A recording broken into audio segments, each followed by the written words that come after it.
Sosok Kevin Wu, pelapor Roy Suryo terkait meme stupa Candi Borobudur. Profesi mentereng dan penulis.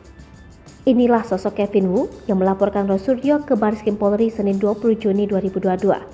Kevin Wu melaporkan Roy Suryo karena telah mengunggah meme stupa Candi Borobudur yang diedit mirip wajah Presiden Jokowi di media sosial Twitter. Meski Roy Suryo telah menghapus unggahannya dan meminta maaf, Kevin Wu tetap melaporkan akun Twitter mantan Menteri Pemuda dan Olahraga @KMRT Roy Suryo 2 dengan nomor laporan polisi LP-B-021-6-6-2022-SPKT-Bareskrim tertanggal 20 Juni 2022. Kabag Penum Divisi Humas Polri, Kombes Pol Gatot Repli Handoko mengakui adanya laporan tersebut.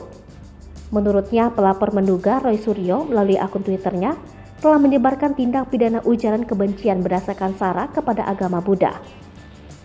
Atas pelanggaran itu, Roy Suryo diduga melanggar pasal 45 A2 Jungto pasal 28 ayat 2 Undang-Undang Nomor 19 Tahun 2016 tentang ITE dan atau pasal 156A KUHP. Dalam kasus ini, kata Gatot memang ada laporan juga didaftarkan di Polda Metro Jaya. Nantinya Polri bakal berkoordinasi agar kasus tersebut penanganannya menjadi satu. Lalu, siapa sebenarnya Kevin Wu?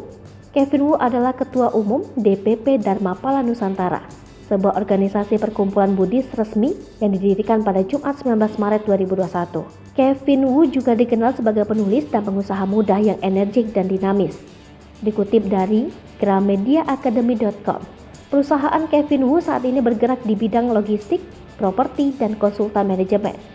Dia juga aktif sebagai pembicara publik di bidang motivasi, kepemimpinan, teamwork, public speaking, dan manajemen. Sebagai penulis yang inspiratif, dia sudah menghasilkan 3 buku, yaitu Quality Implementation, Everything is Possible, dan Berubah atau Punah. Ratusan artikelnya pernah dimuat di majalah marketing, Gatra, Business Indonesia, The Business Coach, Excellent, vivanews.com, Kompasiana, dan lain-lain. Kevin yang juga aktif dalam bidang keorganisasian ini sekarang menjabat sebagai Ketua Komite Tetap Kadin Indonesia dan Ketua Kompartemen HIPMI Jaya.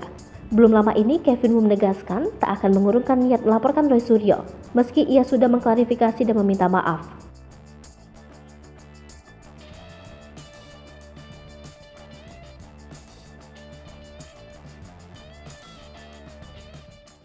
Hai pemirsa Sri Popo TV, jangan lupa komen, like, dan subscribe, serta tonton